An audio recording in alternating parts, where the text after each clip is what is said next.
Hot diggity dog, Imperfect Strangers is celebrating its 100th episode. Woohoo! Chef's kiss. We are cooking up a fabulous time just for you. Look at me reading our ad like I'm reading someone else's ad. This is great. I love it. And you know why I'm able to do that? Because we're professional podcasters. We are cooking up a fabulous time just for you. An event this exciting is quite rare, so make no mistake. Ooh, my zingers. And come to this Imperfect Strangers meetup, celebrating the one podcast that's a cut above the rest. Meet all your sizzling stranger friends on Saturday, December 3rd. We are firing up the grill at 7 p.m. Eastern Standard Time. Market price for this Prime special is $20. Zoom invites will be sent via email. And listen, if you have anxiety being on a Zoom, it's okay. Don't chicken out. Come as you are, camera on or off. Chop, chop. You better get your tickets today. We also have special sponsors who have donated prizes for our party. So you can find those special prizes from your very own stranger friends and lady-owned businesses. How about that? We are thanking Trizzy, Sarah Loves Makeup, The Moon Candle Co., Wandering Bud, and Lola and Carr for donating prizes and for being special sponsors of this party. So I'm telling you, this is one to attend. You do not want to miss this one. Trust me when I tell you, this one is different than any other one we've ever done. The FOMO will be real. Woo! It's going to be real. Will we see you there? Say yes.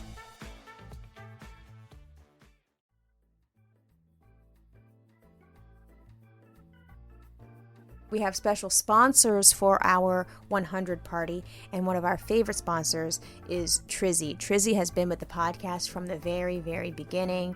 I have been online friends with her for literally 2 decades. She's lovely. She's since started a small business. It is called Trizzy Studios. You can find her on Instagram at trizzy.studios. That's TRIZZY.studios. She makes stickers. She makes gibbets. She makes keychains. Anything that's cute and you can hold in your hand and it can bring you a little piece of joy, Trizzy got you. Yeah, so if you're doing your holiday shopping or you're just in the mood to buy yourself a sweet little gift, you can shop with Trizzy, and she wants to let you know that for Black Friday, Cyber Monday, if you shop with her at trizzystudios.com, when you spend $25, you'll get 20% off using the code CYBER2022.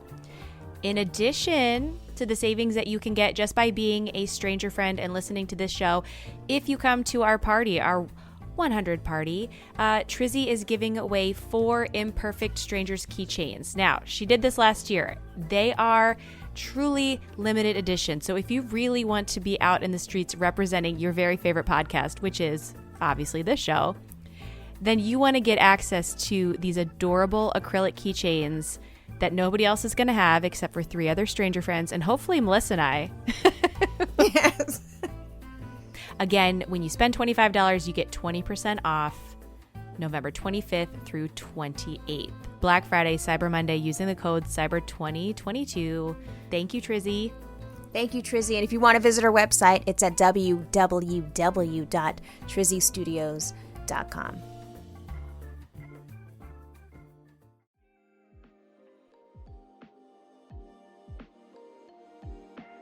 Well, y'all, you know how we roll. Get it? See what I did there? How we roll. The next promotion we want to talk about is one from our lovely friends over at Wandering Bud. If you know anything about this podcast, you know that we like to smoke something. So, it's true. We like to smoke things out of pretty things. We are too old and fancy to be using those gross little, spoon pipes that you pick up at the head shop. It is time for an elevated experience. Literally. Oh, I see what you did there too. Yes, with Wandering Bud, you can smoke real fancy like. And the reason why you can do that is because Wandering Bud is a company owned and operated by lovely ladies. Yes, they're handmade in Kansas City, Missouri. And the thing that I love most about Wandering Bud is not only that they are beautiful. These are products that you can leave out on your tabletop or on your mantle and use them as vases, and nobody will be the wiser that after they leave, you're packing those bowls full of your finest bud and having a nice little smoke sesh by yourself, with a loved one, what have you. If you're looking for Wandering Bud, you can find them on Instagram and TikTok and Patreon at Wandering Bud, WANDERINGBUD. And special for our 100th episode party, you will have the chance to win one of two items, because we know not everybody partakes. So you'll have your choice between a Sprout, which is their one hitter, or a $50 gift card. They're a pottery company, so there are other things than smoking devices. They're over at Wandering Bud, so you can check that out. But thank you, Wandering Bud. Thank you, Riley, for being a sponsor for our 100th episode party.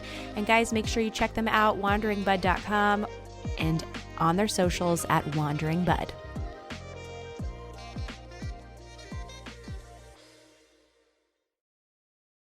Oh my goodness, Kelley Wolf. Yay. First of all, thank you so much for spending your Sunday afternoon with us. That's really kind.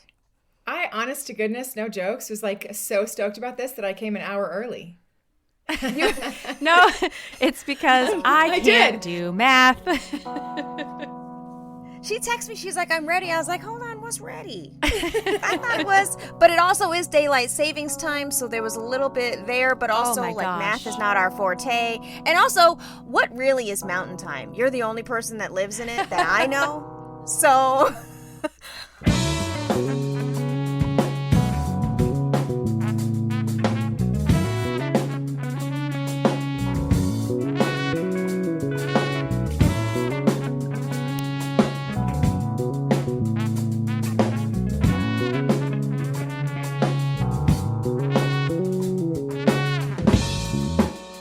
if I had a nickel, man, every time, I can't even tell you. And it's also, most people assume that we live in California. They just don't even ask. They just assume. I don't know why. It's been a thing for our whole life. Like, you live in LA and they'll always send me Pacific time stuff. And I just normally do the math in my own head.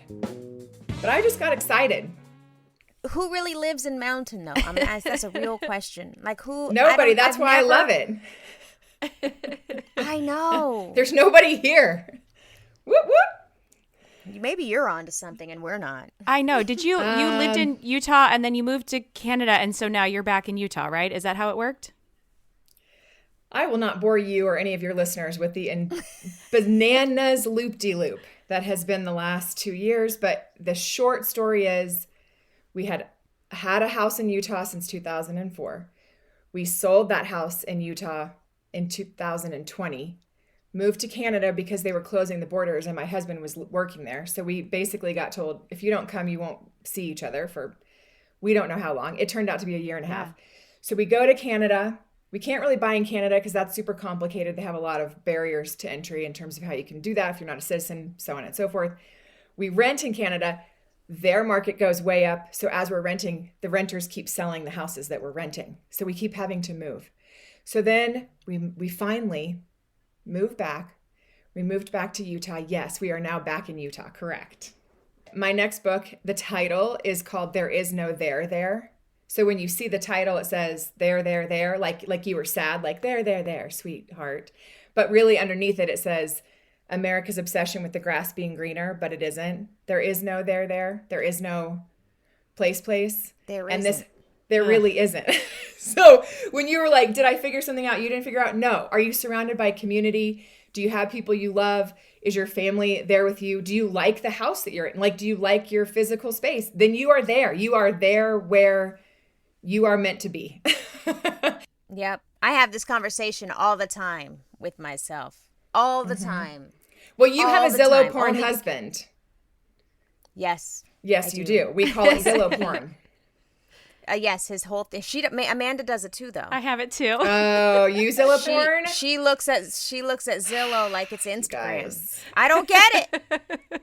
Y'all, listen. Should I be on this weird? Thing? This is so funny to me. We put a house on the market, And I tried to do it real big on the DL. I was like, we're not going to tell anybody. We're not even going to put a sign outside. We're just going to be in the still of the night.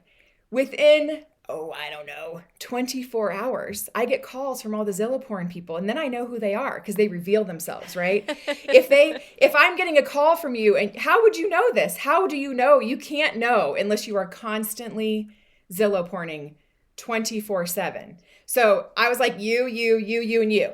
Gotcha. Like, that's what you do. I said, are you moving? And they're like, no, not moving. Just Zillow scrolling.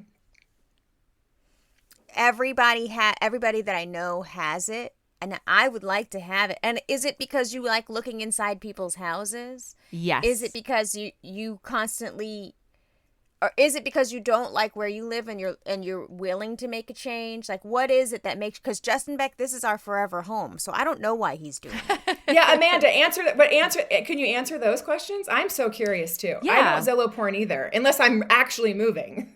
That's wild. It's been a habit of mine for actually a very long time. So part of it is curiosity. I live in a place where there are some incredible homes that I drive by all the time. And as soon as I see that for sale sign go in the yard, I make a note so I can go home and check it because I want to see the inside, because they're always disappointing.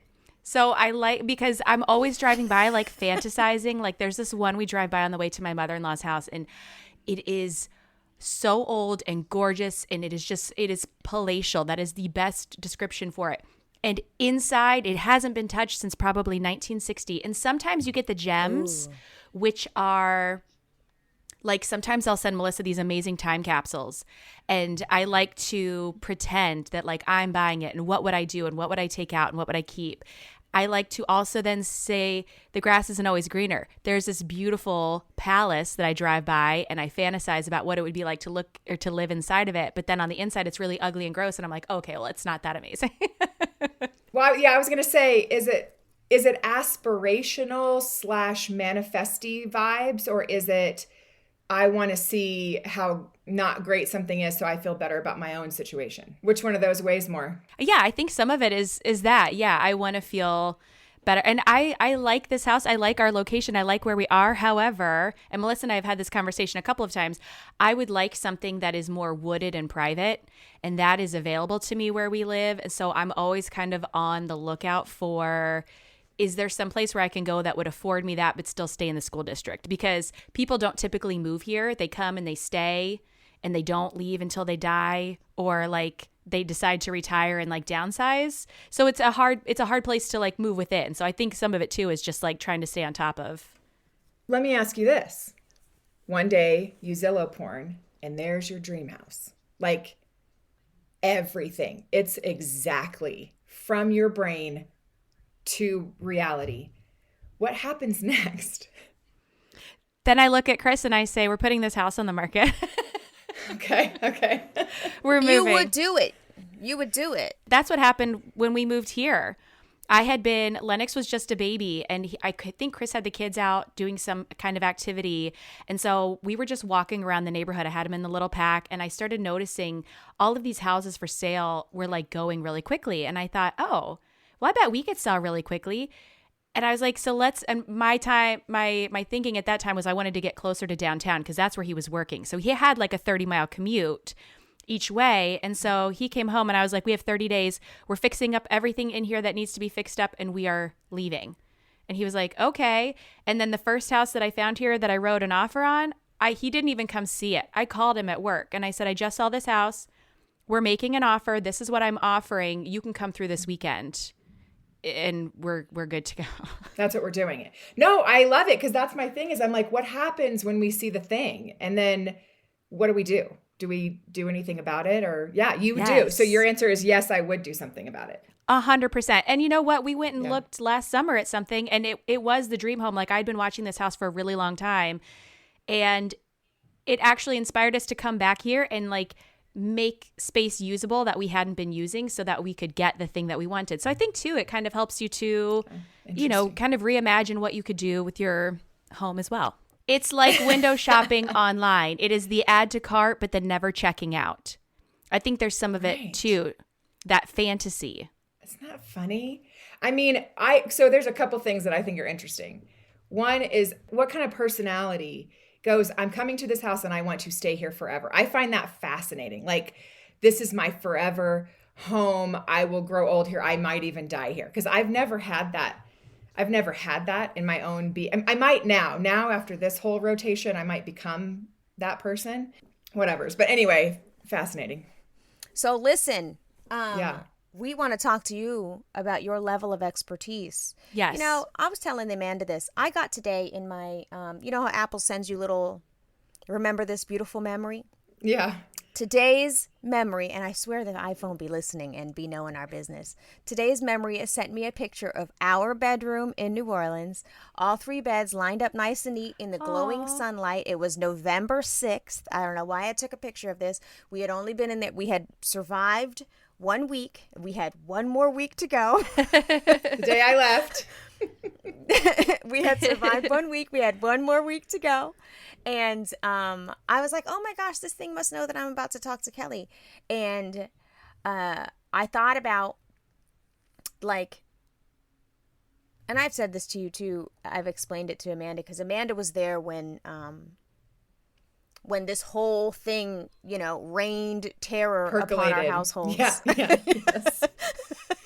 Yeah. And like really the tailspin that it puts you through to reimagine yourself re-entering that world of pain. Like people don't understand. They're like, you should be so joyful and so happy that you had this experience. 100%. Totally appreciate it for what it was and what it was meant to be. And I do think that it was a portal for us to go back and enter that space for a healing and a closure and all of that. However, it still rings true that just the opportunity presenting itself was stressful. So I get this picture of the 3 white beds lined up, beautiful, sun shining in. Yours was now empty. And I said, you know what? What Kelley, I feel was, you know, I'd be trying to find meanings in all kind of little random messages. Me too. I was like, I did always feel sad that we hadn't connected because, you know, when you do your little, you know, search of getting to re-know people, I was like, dang, she is really genuinely dead ass living my same life over there. In the mountains where no people are. Yes. I said she got a cute little husband. She got 3 kids. She minds her business. She's happy. She's healthy. She lives a fruitful life. And this experience is about to be a motherfucking tailspin. So I was like, wow, we're coming in there with a lot in common. So Amanda, we get to the house, whatever. And we did follow the rules. We did follow the rules in terms of like trying not to talk to each other, trying not to get the whole backstory. We're both rule followers too.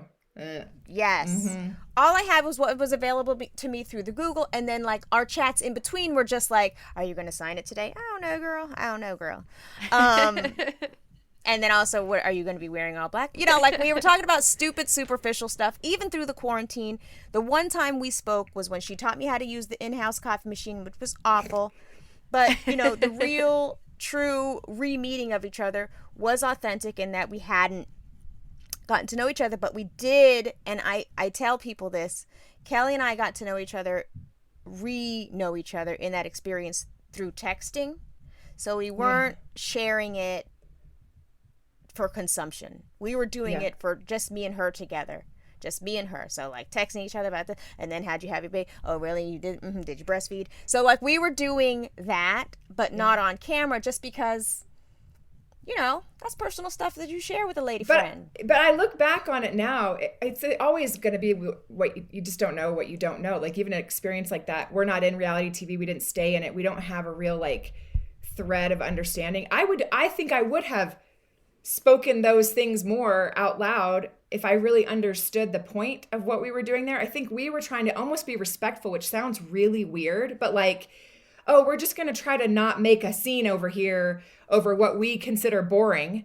But then not boring, but do you know what I'm saying? And then, but over the arc of it, it created this bond and this friendship, but that people didn't see it. And what I kind of miss about that is, especially right now at this stage in our life, how hard it is for women to make friends, how hard it is to come new into these relationships, how even extra hard it might be to have been on a show where you were kind of pitted against each other in some weird ways, and to overcome that stuff. And we didn't show it, which, I mean, my bad, your bad, whatever. We didn't know. I mean, we weren't, my mind was often like, oh, I'm trying to be respectful because there's like more important stories to be told. That was definitely an underlying theme that I came into. I think you did too. Like, Danny was a big piece of that for me. Like, oh, I don't want to suck any air out of the room to not have something else be told that I think is, that I have deemed more important, for the populace to listen to.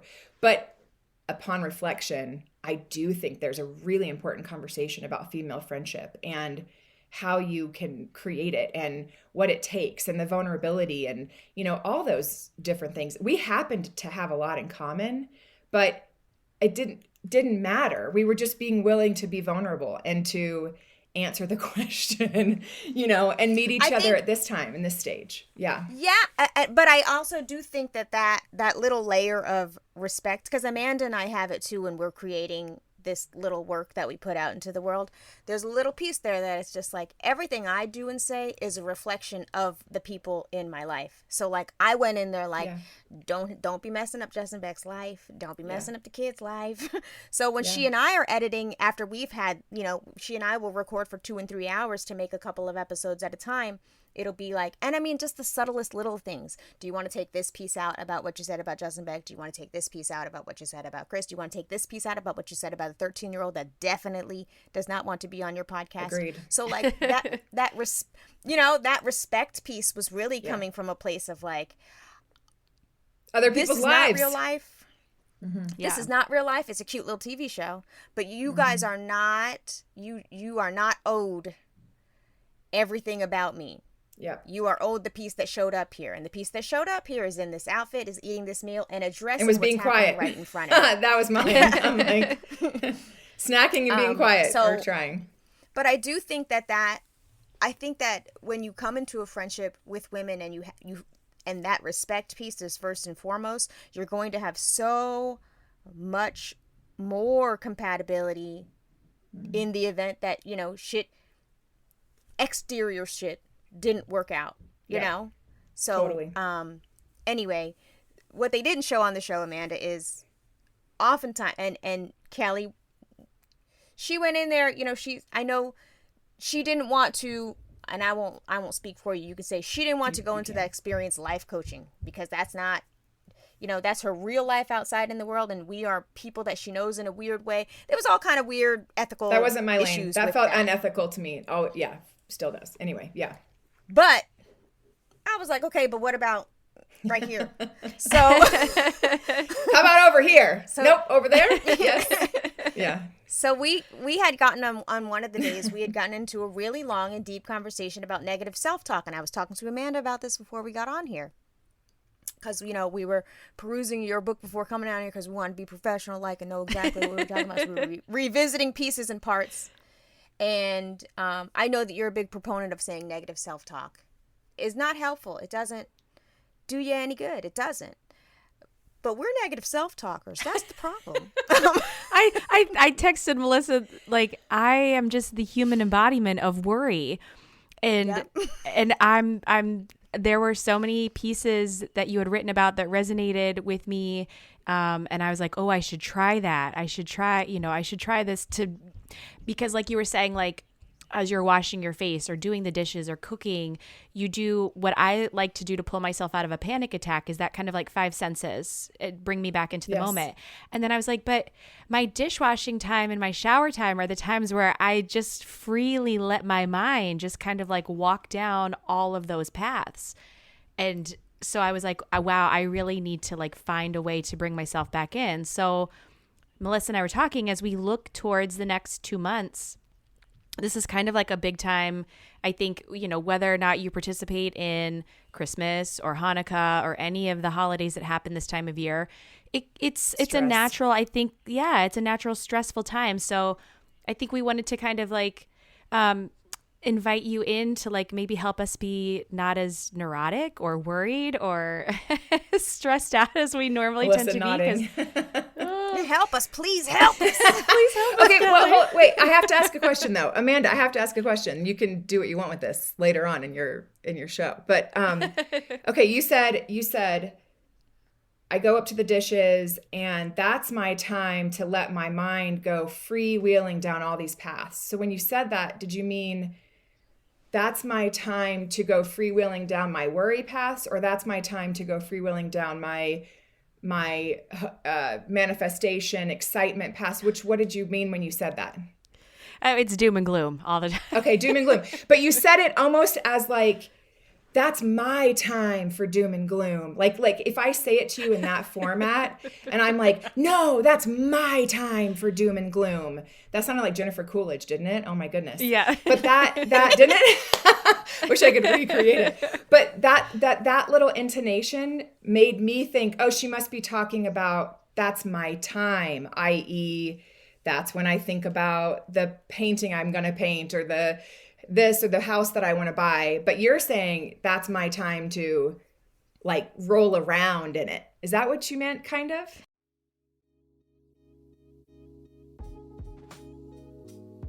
Well, stranger friends, it is no secret around here that I love the woo-woo and I love all of my witchy things. So it will be no surprise when I tell you how much I love our next sponsor, and that is the Moon Candle Co. Magical Dispensary.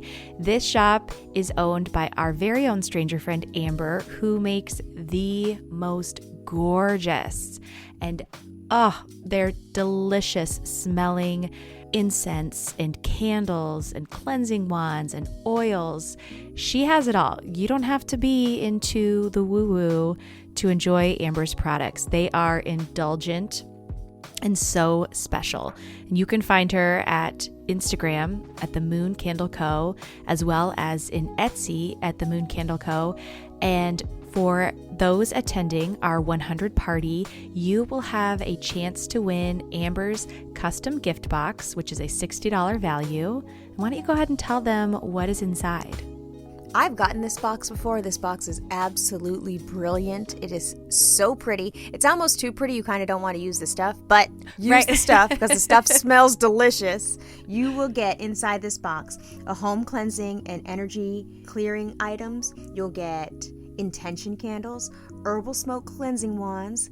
Ooh, I love that. It's a little, what's the stick, Amanda? It's like a little cinnamon stick, and then there's rosemary. Sometimes there's like a slice of dried orange. Seriously, guys, if you win this box, the moment that you pick it up off of your porch or get it out of your mailbox, you will smell all of the delicious, it smells like Christmas. It smells so good. There's also hand-dipped incense cleansing sticks, spiritual baths, custom oils, and ritual tools. And all of it comes with a nice little instruction set so you can understand exactly what it is you need to do so you can set your intentions right for the new year. It's really, really a lovely, very well-made gift box. And it's handmade with love. Yeah, and even if you're not like into the witchy woo-woo, you don't even have to be. Like, if you just want to light the tea lights have like little dried flowers in them. And Amber makes everything herself, and it all smells good and it looks pretty. So don't worry if you're not, into crystals and all of the kind of witchy things that we talk about sometimes here on this podcast. It's really gorgeous, and it's just like a nice little self-care moment. So Moon Candle Co. Again, the Instagram is the Moon Candle Co. and the Etsy shop is the Moon Candle Co. And as a listener of this show, Amber wants you to know that you can get free shipping when you use the code MAGIC, MAGICK, at checkout. This offer is from the autumn equinox through the winter solstice and will end with the spring equinox on March 20th, 2023. Again, you can find Amber on Instagram at the Moon Candle Co. and in her Etsy shop, the Moon Candle Co. Thank you, Amber.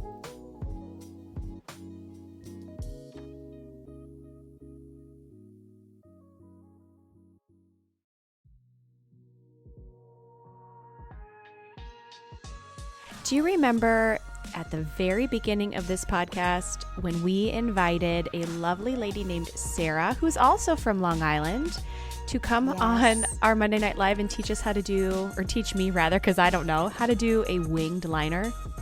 Yes, Sarah Basso, Sarah Loves Makeup. She came onto the show very early on. OG strangers know about this. OG strangers been knowing about Sarah Basso's makeup. And she taught us how to apply eyeliner. Sarah makes her own makeup right here on Long Island. It's called SB Loves Makeup. You can find her on Instagram at SB by Sarah Basso. That's SBBY, Sarah with an H, BASSO. And special as a promotion, and because she's a lovely stranger friend, she is hooking us up with a discount code. You know we love that.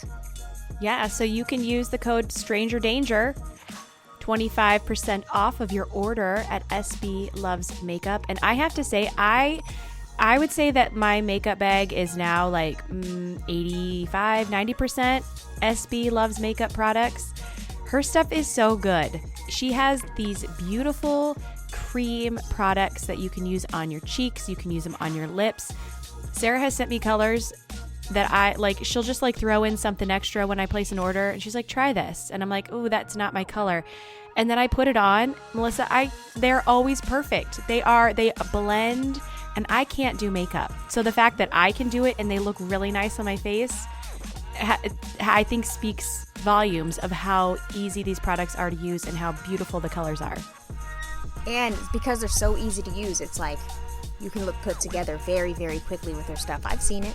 She looks great all the time. Even as a new mom, she always looks great. So it's like perfect makeup for a person who is new to the game, also too busy for the game, but it's also great for, the experienced, you could be in full drag.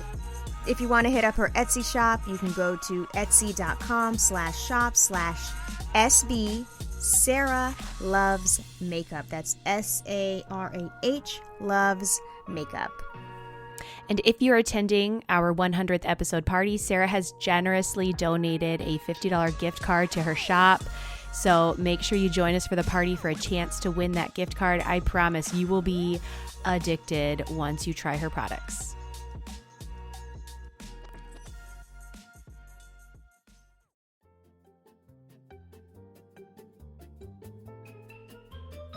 Well, this is the time of year where, I don't know about you, but I am invited to dinner parties and company parties, and I hate showing up to somebody's house without a very just simple, special, gift for the host or hostess. And I love it when I find places to shop where I can find just like that little cute thing that I know that they will love. And I bet $10 you could find something perfect for your next holiday party little gift, or even just a Christmas or Hanukkah gift, or just something just because at Lola & Carr. Lola & Carr is a woman-owned business. You know we love those around Imperfect Strangers. And you can shop on her website, Lola and Carr, LOLA and CAR.com, where you will find jewelry. She has stuff for bath and body if you like to smell good, if you like your home to smell good. She has stuff for the pantry. Yes, you're right. She does have stuff for your pets. There really is something for everybody. I'm on the website right now looking at the houseware section. Hold on. Ooh, little trinket trays, candles.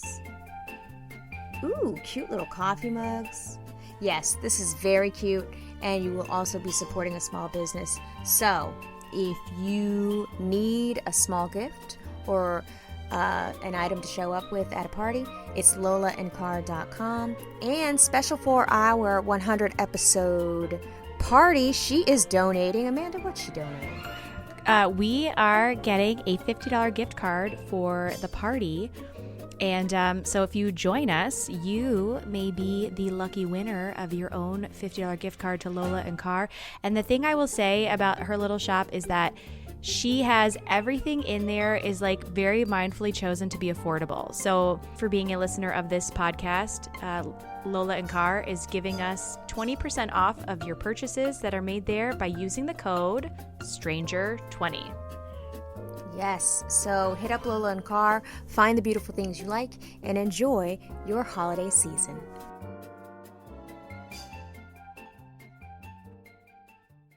Yes, Yeah, I am okay. very much the person that I will fill every single minute of my day so that I don't have space to think about all of those worries. So it's the to-do list. It's the Okay. 5 steps ahead.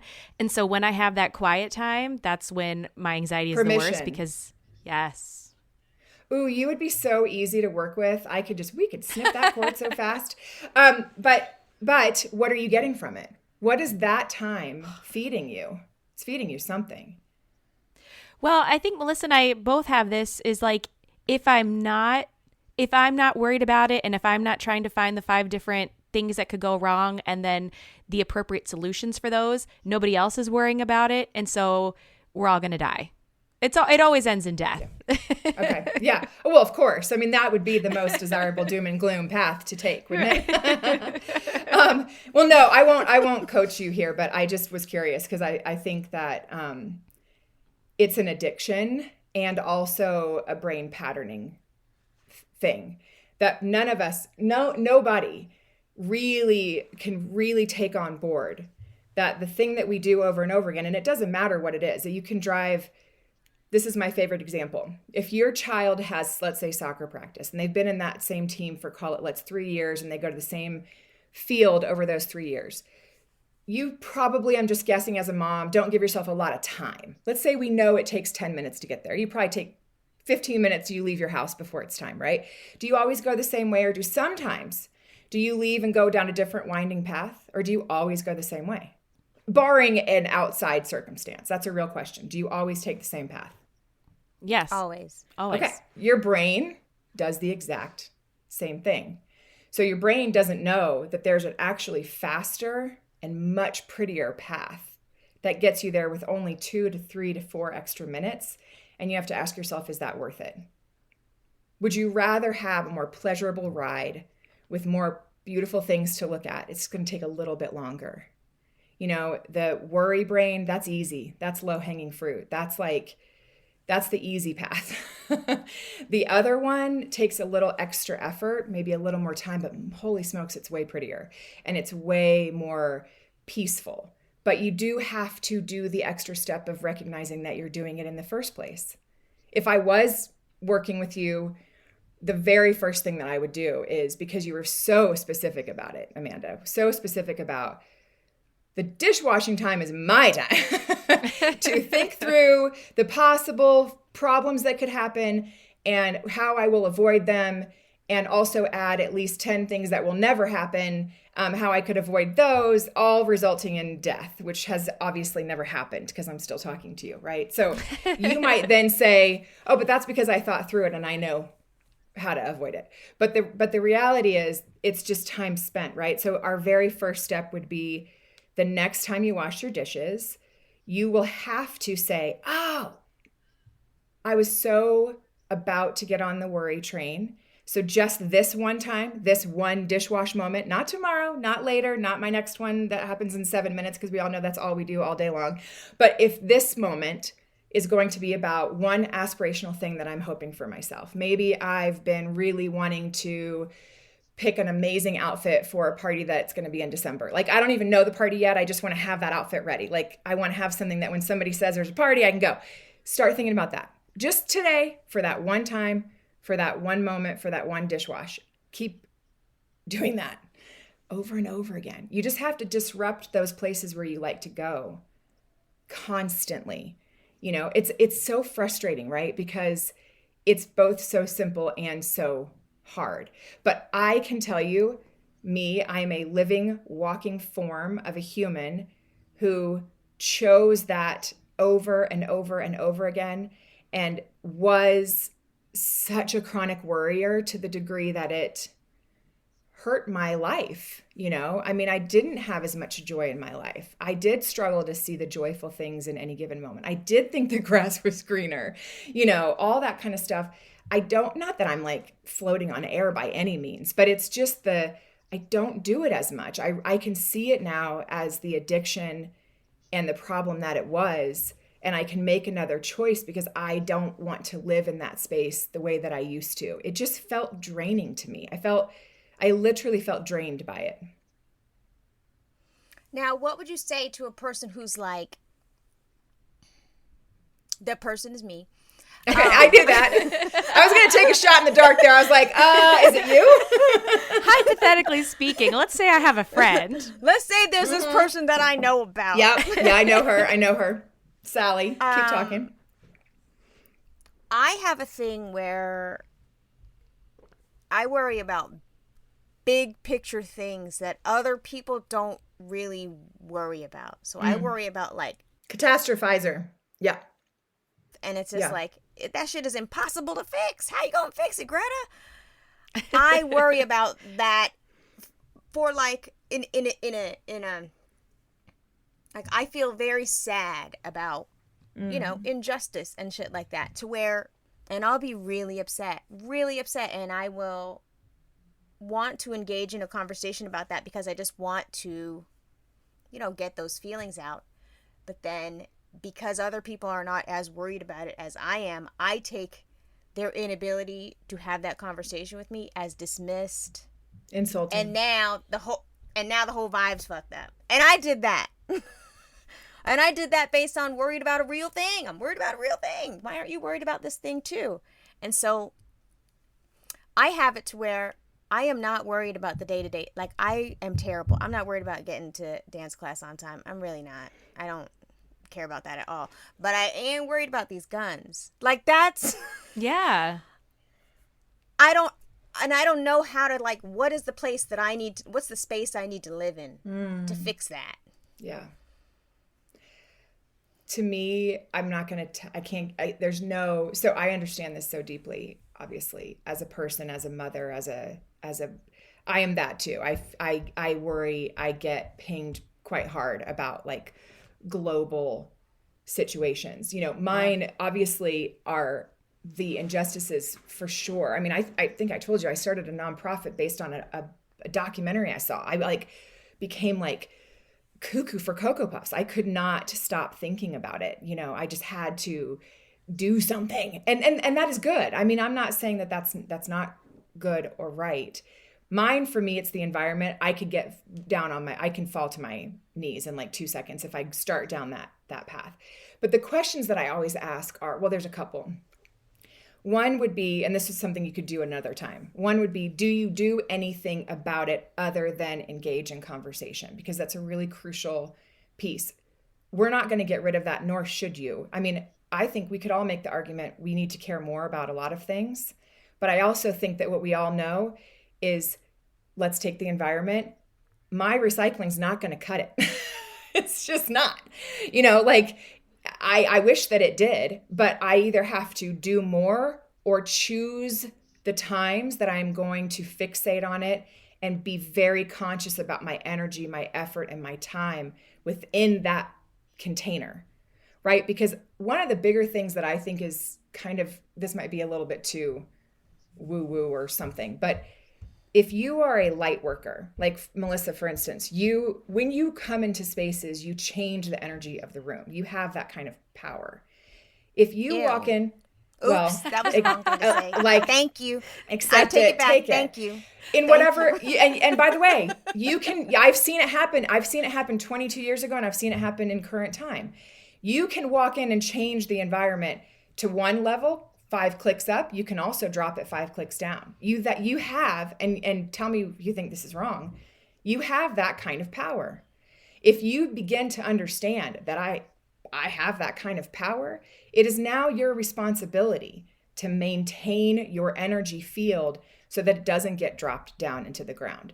And if one thing you have to do is not engage people who you know are not going to care about X, Y, and Z, then you don't engage them anymore. Because if that tanks Melissa Beck's energy, we all just lost. Because I do believe different people have this ability, this power, that by remaining in that higher space, you're already affecting change about the thing that is bothering you by being elevated in how you step into a space, into a room, and with people. And that'll either resonate with you or it won't. I know that it is because I can see it on your faces. Like, when we tap into that, that is a whole different container. The power to move it up or move it down. And your face can say it all sometimes, as we know, right? Like, you're like, I think I'll make this room go high right now. Here I come. Nope, I'm making it go low. You got the whole little, you're like the little, wizard behind the curtain person. But like, I also think there are some people on the path that have become more conscious of their power and some who are not, but it is all equal. Everybody has it. It's just a matter of, do they know that they have it? Have they seen it happen in real time? And I would be the first person to stand up and say, I could make an argument for staying in our power, staying in our energy might be more of an affecting change on a global scale than you can ever realize. I mean, let it sink in. You'll see what I'm saying later. If you want like, but give me like a real tactic. Give me something to do on that day. There are real tactics and things to do on that day, but they're always going to come back to you wanting to stay elevated. That desire to roll in the mud with people who we know don't get it, that's like some other part of us that like kind of wants a fight, right? We kind of want to get into it. We want proof that you don't give a fuck and I do, and see, and now what just happened? My energy went down into the gutter. It doesn't do anything. So I think it's about consciousness. I know that's not the easy, fast answer, but I know you. No, but it's an answer, and I get. No, I get it. But I mean, it also. I think all of that learning stuff comes with time. Like if it was up to me, yeah. If it was really truly up to me, I would be in the house, quiet as a mouse, not doing anything with what this power is that you say. But every now and again, I have an impulsive need to share. Except, wait, hold up, stop. I have to stop you. So let's pretend that there's no podcast, there's no friends, let's pretend you are a full-blown, at this point in your life with the family system that you have, you stay home constantly 24/7. Aren't there 4 other people that live there? And you don't think for a second that what your energy has is being implanted and imprinted on the people that are around you? I'm going to take my odds here and guess that 1 of 4 is leaving the house at some point to do something. They all have to. I don't want them to, but they do. Exactly. But see, you can't stop it. I mean, you might think, well, I'm just going to hold on and stay in this room and keep it all to myself. And that ship has sailed. The universe already took care of it, said, nope, no, you won't, even if you want to. We're going to take that powerful piece. We need it. It's the light workers, and we will be using it in other formats if you aren't willing to take it to the party yourself. I mean, it's super woo-woo and it's super wacky. I mean, it's not though, because it's actually, okay, here's one for you. And this could be controversial, so I should be careful, but we'll see how it lands with you. I'm very afraid of the gun situation in our country. And that when we take our kids to school, I think about it. I think about it almost every day. So I had to do this, my own, I guess, coaching myself or whatever, to try to work around that fear. And what I came back with for myself was a few things. We are way more likely to die in a car accident driving to school and back from school every single day by I don't even know what it was. It was like 1,000,000 to 1 than them ever getting into an instance where there's an active shooter in their school. Okay, so first I had to do data. Why am I not afraid to drive them to school? But I'm afraid to send them into the school based on this thing. Now, I am not discounting or forgiving how terrifying it is. My next thing was, okay, well, what am I doing about it? And I thought, I'm not doing anything. So then my next thing was, I got onto everything, everytown.org. I got onto all these different platforms that are actually out there on the ground. I'm not going to be smarter or better than them myself today. I could try to go up to the Capitol with my sign today and do something, but they've already got it. They've already got a plan and a platform. I immediately donated to those places, sent messages and said, yes, I would like to be alerted if and when there's anything in my area that I can help with. Then I said, is there anything else I can do? Yes, I can call the school, ask what their protocols are. They told me, because they'll tell you what their protocols are. Has anything ever happened? No. Weird. Yet I'm still more afraid of that than driving them to school. It's kind of how you back into something. If you're going through those, I call them the existential fears, the planet's going to be dead in 20 years. These all might happen. I mean, I'm not saying these things aren't worth caring about or thinking about. That, you know, our country is going to be so divided that we're going to be, you know, at war. What, all the different things. And then back it up, back into it, because a lot of that life force energy literally gets dumped in a drain and nobody does anything about it. If I gave you a nickel for how many times I've talked to somebody who says, I am terrified of X. Oh, well, what, so tell me more. Like, what do you do to, you know, do something? Oh, nothing. I just think about it. Do you still take your kids to school? I do. Well, hold on a minute. So wait, so basically what you're telling me is you're there, terrified, you know, just ripped with anxiety, but you're still doing the thing. You know, you're still doing it. So could we find a different path? Can we still do it and not be ripped with anxiety? Because that life force, that's the thing that's going to change the game. That's actually going to change the game, big picture. All of us moms, we go home, well, that was life force energy. We put that together into a different container and use it for good. Holy motherfucker. Like, we can blow the roof off the joint in 2.2 seconds. We just haven't gotten the memo. I think maybe when you gave the car example, I think for me personally, I have this unfounded sense that I'm in control of my car. So I will not get into a car accident because I am being a defensive driver. And so I find it very easy to center myself when I think about, are my kids more likely to get into an accident being in the car than they are being shot at school? Yes, but it's still a possibility, and it still happens in places where, you know, I think it's easy to feel very insulated in some ways because of where my kids go to school and where I live. But then I think about places like Sandy Hook and I'm like, well, shit, they also probably felt exactly the same way that I did. And so I think that in some of those cases, a lot of the worry and anxiety and the fear comes from, I can't control these things. I can't control the overturn of Roe v. Wade.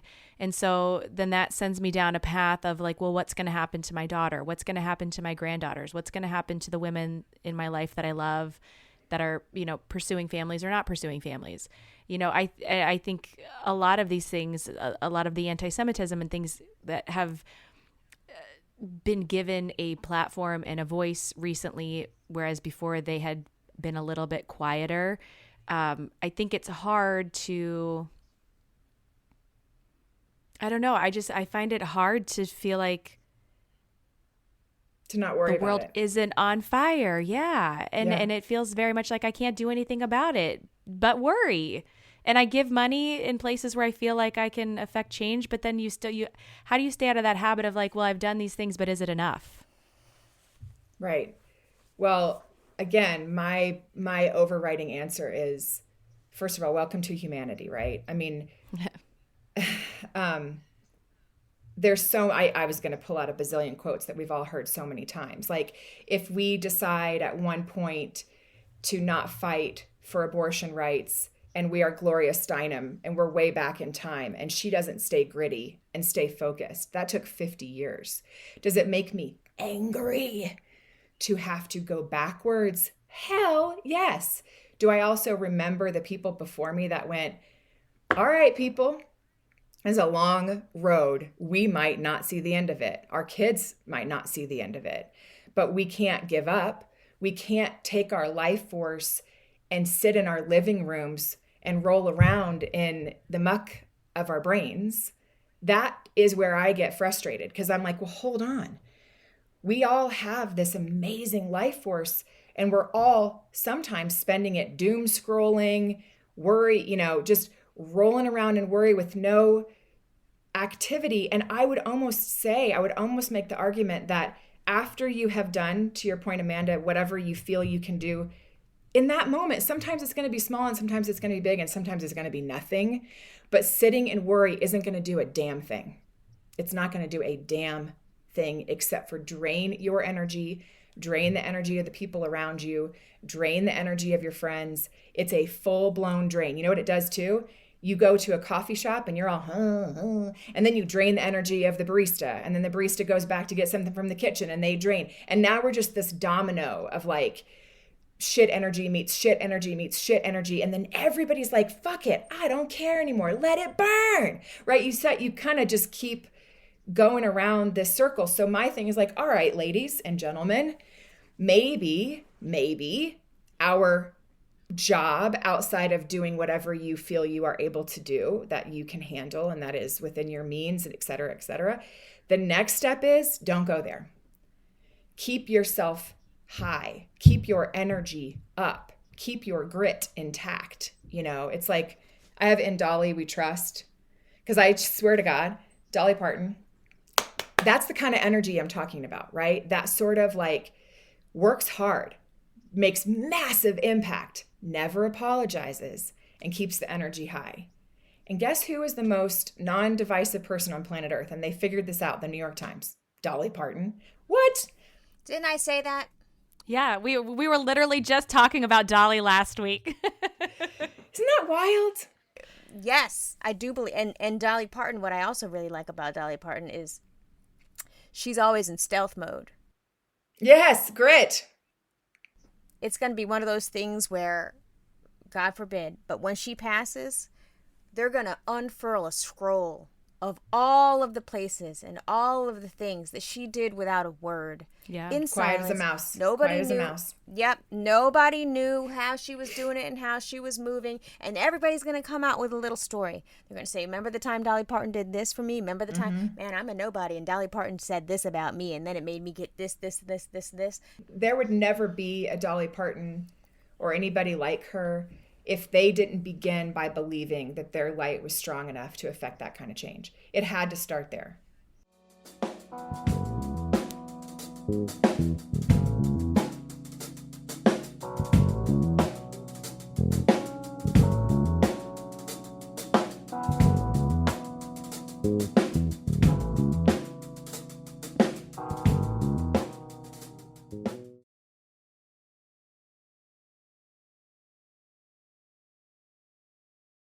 Could one of our impact points be that we actually love ourselves, understand our power, and stay committed to walking into rooms in that space and watch what happens next? That's a different way to look at it, to perceive it, to see how it changes and moves things. I think that's super fascinating. What are some things that you would feel comfortable sharing that you do daily to kind of like stay above the fray? I was, in the book, I like how you break down each of the letters, FLOW. I like how you talk about like your little daily meditation, because meditation, I tried Headspace. I tried like 8 years ago. It doesn't work for me. I can't sit still. Yeah. So I liked those little small actionable items. So as we're looking at like one of the most, I think, stressful times of the year, what are some things that like somebody listening could just like do now to find like just even a minute of peace in their day and like build on that to maybe find some more room to breathe, joy, I guess. Yeah. Peace. What did I just hear? That when people ask people what do they want most in the world, they say happiness, but that actually happiness is code word for freedom. We just want to feel free. We just want to feel like we're free and we're free to make choices, and that's peace. That feels like peace, in whatever way that it comes to you.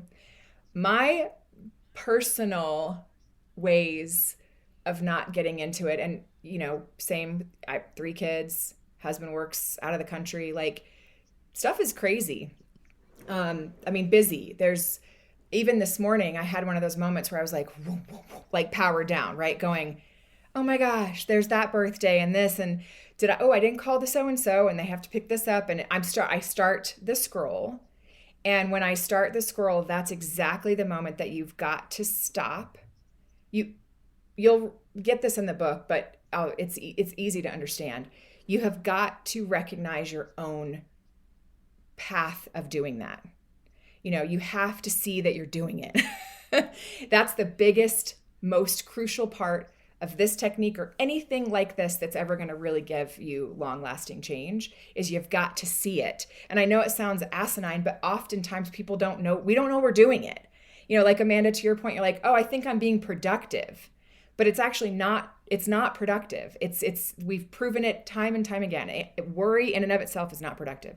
So for me, the second that I feel that, I stop and I go, okay, Kel, you're doing it. You're doing the worry scroll. You're feeling that pit in your stomach. You're starting to get scared. What's happening right now? Nothing. What's one thing that you can do? Is there anything that you can do right now? Maybe there is, maybe there isn't. And then I always go. And this, what I'm not even going to say it's corny because it's not. It's fucking beautiful is what it is.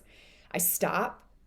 Sometimes I put my hands around my body like this, or sometimes I just put my hands over my heart and I just say, I love you, Kelley. I love you so much. You are such a fucking badass. I mean, look at everything you do in a day.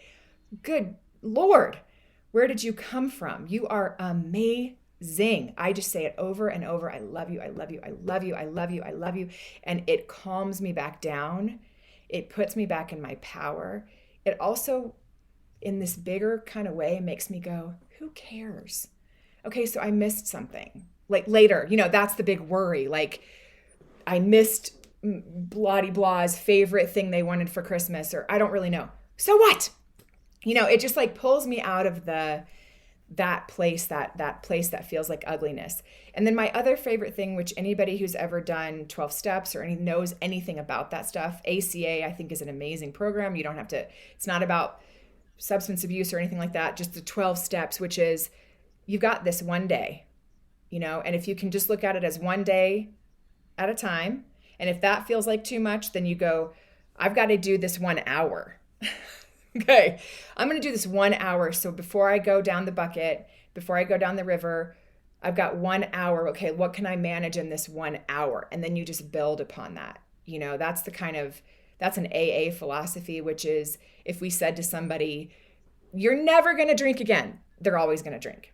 Because that feels like, well, screw it. You're telling me never, ever, ever? But if somebody says, not today, and they're like, well, today seems too big. Not for 1 hour. You just use the same philosophy on anything that's an addiction, and worry is an addiction. Dude, that makes perfect sense because fitness, I know that's not what y'all was talking about, but I will be like, dude, you could do anything for 10 seconds. Can you do another thing for 20 seconds? Can you do it for 30 seconds? And when that lady in that HIIT class be having me on that 40-second interval and it's real hard, I'm like, I can do it for 40 seconds. And I want to die, I do. But I'm doing the thing that she said I could do because everybody can do something for 10 seconds, 20 seconds, 30 seconds, 40 seconds. And then that repetition of doing the thing over and over again. And the next thing you know, you are fit. You are free. You got outfits that you didn't have before. Endorphins are blowing up in your brain, giving you all the strength. That's like, I don't know, I won't be able to give the right credit for this, but there's a whole thing about when a person starts to feel worried and then they do the pile on. So now we've gone a week from now, 2 weeks from now, a year from now, 10 years from now, the world's blowing up. Okay, the whole thing's toast. People tend to do something that numbs them out, which the most common thing is to get on their phone. They might look at social media. They might turn a TV show on, just something like that. That's the most common next step. But what actually shows their decrease in cortisol in their body is when they go and take an action towards a thing. So like, oh, I'm panicking. Miller's birthday is in 5 days. I haven't done anything. Okay, oh no. And then I would immediately be like, let me just real quick look at some reels. That's going to make me feel better. But the real step between there and there is stop, book the hotel room that we promised, because we promised we would stay in a hotel that night of his birthday that has an indoor pool. That's what he wanted. Book the room, lady. So that's what I did instead. I was like, that's 4 minutes and that's 4 minutes. One of them gave me endorphins, a sense of calm, a sense of peace. The other one is just a pattern. And I think that pattern solves my problem. There's more serious numbing options, like we can drink, we can take pills. By the way, everything's on the table. I'm not some person who's like against the numbing. Just know that you're doing it. Just know that you're going, I feel overwhelmed. Therefore, I'm going to now go shut it all down by turning on the Kardashians. No, I know. She doesn't know we have that role. There's nothing wrong with it. There's no shame there. But it's just, or maybe there is, no, I'm just kidding. But there's nothing wrong with it as long as you know you're doing it. I think that's important. I feel like know thyself. You know, like I am overwhelmed. It's going to make me feel better to go watch The Real Housewives of Salt Lake. I switched it up. You're welcome. I also haven't seen either one of them, so I don't even know what I'm saying. And not because I'm so great, but I like things like The Handmaid's Tale because I love to freak myself out about the end of the world. I think that's way more fun than watching reality TV. So I think that's me too. I know. I go for the real doozies. But that's the point, right? Just know it. Know your pattern and try to disrupt your pattern.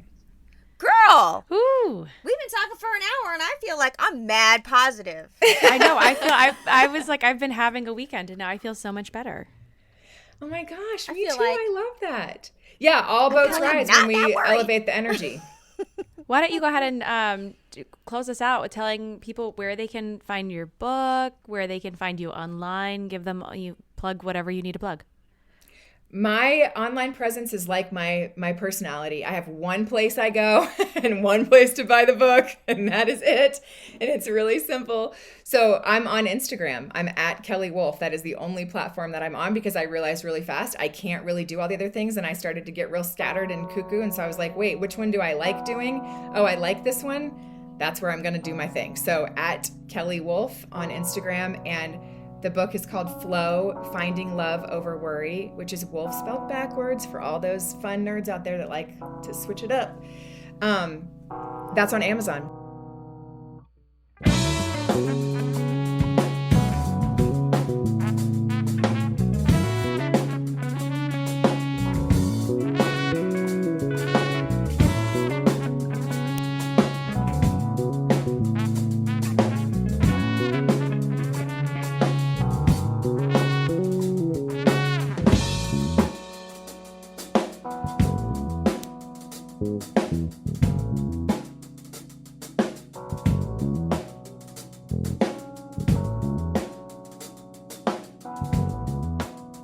Thank you.